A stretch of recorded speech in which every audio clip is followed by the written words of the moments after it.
kunnafoni min bɛ di nanzarakan na o bɛna yɛlɛma aw ye todunkan na a bɛna lase aw ma seeru sila maraka fama fɛ sabula kunnafoni sɔrɔbaliya o ye kunnasiri ye. Maraka fama ka journal banbara bɛna lase aw ma ka sababu ɲuman kɛ malizoom.net ye. Maraka fama i bisimila bi kunnafoniw bɛ cogo di. Bi ye araba ye Desanburugalo tile 4 sanba 2019 kunnafoni labɛnna fasirijɛkulu maaw fɛ a bɛna lase a balimakɛ Seyidu Sila maraka fama fɛ. Morikɛ Tarawele k'ale to suya kɔlɛ la radio bɛnkɛ ale kumaso kɔnɔ 97.7 tɔmi kelen fiɲɛ suru ka bɔ Sugunikura Kuluju Nagakɔrɔla na kunnafoni bakurubaw filɛ.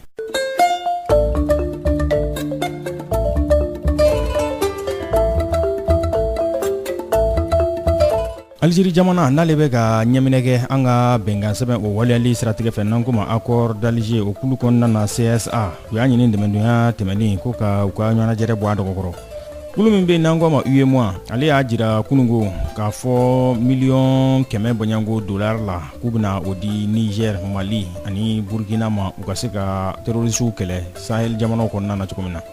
INPS Novembre tile 25 ka taa bila tile 29 na ale ye kalanbolo kɛnɛ sigi dɔnnibaaw la kumabaw olu de ye nin ye minnu bɛna walawala aw ye sisan dani na aw ni ce maraka fama ka journal banbara lamɛnli la. An bɔra k'a fɔ sisan dani na Algérie jamana n'ale de bɛ comité de suivi de l'accord CSA n'o de ye ka ɲɛdama kɛ accord waliyali siratigɛ fɛ n'ale bɛ kulu ɲɛminɛya la a y'a ɲini ko ka ɲɔgɔnnajɛrɛ k'a bɔ a dɔgɔkɔrɔ ɲɔgɔnnajɛrɛ min n'a tun bilamɛ Desanburugalo tile 11 na n'i ye CSA yɛrɛ lajɛ a kulu kɔnɔna na Mali ka sigiɲɔgɔnw b'a kɔnɔ diɲɛma ka cidenw b'a kɔnɔ o ni u ka siratigɛ fɛ Algérie jamana o b'a kɔnɔ ka sigiɲɔgɔnya k'o nɔgɔya accord kɔnɔ ko o bɛ se ka waliya cogo min na san 4 baɲangu bolonɔbila sɛbɛn bilalen nin na ni gouvernement ani marifatigi kulu ni ɲɔgɔn cɛ accord a tɛ ka se ka ɲɔni ka taa ɲɛfɛ a kɔnɔ ko bɛɛ tɛ ka se ka ɲɛnabɔ a ɲɔgɔnnajɛrɛ a dɔ kun bilan bɛ ka Desanburugalo tile 11 nata de kɔnɔ Algérie jamana y'a ɲini k'a fɔ ko ka a bɔ a ma n'olu de ye a ko ɲɛminɛ ye ko jateminɛw ka kɛ k'u ka sigi ɲɔgɔn kan baaraw ka sɔrɔ ka taa ɲɛ.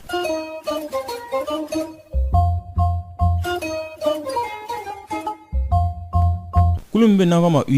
UEMOA ale y'a jira kunungo k'a fɔ ko $100 wari la k'u bɛn'o di jamana 3 ma Niger, Mali, Burkina u bɛ se ka terrorisiw kɛlɛ Sahel jamana olu kɔnɔna na cogo min na nin kunnafoni in dira u ka ɲɔgɔnnajɛrɛ kɛrɛnkɛrɛnnen dɔ senfɛ mun kɛra Diamniadio kilomètre 30 bɔɲanko ani Dakar cɛw ye Sénégalikaw fɛ yen commission UEMOA tɔgɔ la n'o y'u ka ɲɛminɛso ye Niger jamanaden min bɛ o ko la n'o ye Abdala Burema ye n'ale y'o ɲɛmaa ye ale y'a jira k'a fɔ ko nin wari in k'a kɔni bɛna labɔ de terrorisiw bɛ se ka kɛlɛ ka se a dan na cogo min na jamana 8 olu de bɛ UEMOA kɔnɔna na jamana 6 olu ka jamana ɲɛmaaw tun bɛ kɛnɛ kan 2 n'o ye Mali ani Guinée Bissau ye olu ka ministre ɲɛmaaw tun bɛ yen nɔ.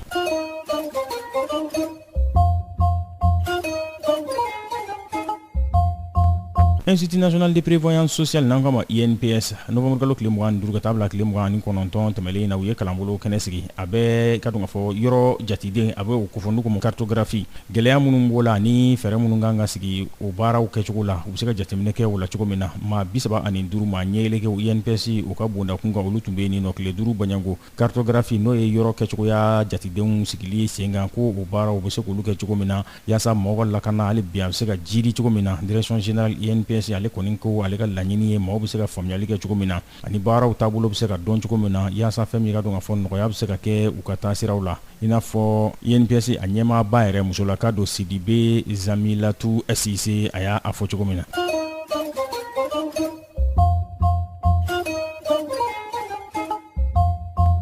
Lɔndrukaw fɛ yen ɲɔgɔnnajɛrɛ u bɛ ka waleya OTAN u ka lahalayaw kan jamana ɲɛmaa lamɛrikɛn jamana tɔgɔ la n'o ye Donald Trump ye a ye kumakan farinw a y'olu fɔ kosɛbɛ ka ɲɛsin waleya ma n'o ye ko ka a bolo bɔ jamana ɲɛmaaya la lamɛrikɛn jamana o kɔnɔna na n'u k'o ma ko destitution Donald Trump a ko Adam Schiff n'o de bɛ commission in ɲɛmaaya la kunnafoni ko o siratigɛ fɛ ale bolo bɔli jamana ɲɛmaaya la lamɛriki jamana kɔnɔna na ko o ye bolonɔbila sɛbɛn min dangɛnɛmaya ko nin kɔni ye ko ye ko min ni ani taabolo tɛ taa ni ɲɔgɔn ye nka sɛbɛn min n'o bolonɔbilara o ye sɛbɛnfura 300 bɔɲanko ye mun ni a bɛ ɲɛfɔli kɛ ka walawalali kɛ k'a fɔ Donald Trump k'a y'a ɲini Ukraine jamana fɛ k'olu ka sɛgɛsɛgɛli dɔ karaba k'o da a kan gwara daba dɔ kan kalata wagati ɲɛkɔrɔla na lamɛrikɛn jamana kɔnɔna na n'o ye Joe Biden ye n'o kɛra sababu ye k'o mako sa k'o de y'a to ko a gagnera jamana ɲɛmaya la ko k'a bolo bɔ jamana ɲɛmaya la ko k'o laɲiniw de kɛ maa bɛ se ka min fɔ sa o de ye k'a fɔ ko kuma dilen commission ma olu y'a jira k'a fɔ ko l'Amérique de lakanali ka gɛlɛn ni Donald Trump yɛrɛbakun lakanali ye k'o de kosɔn k'olu b'a ɲini Sénat maaw an'u ka chambre maaw fɛ k'u k'a lajɛ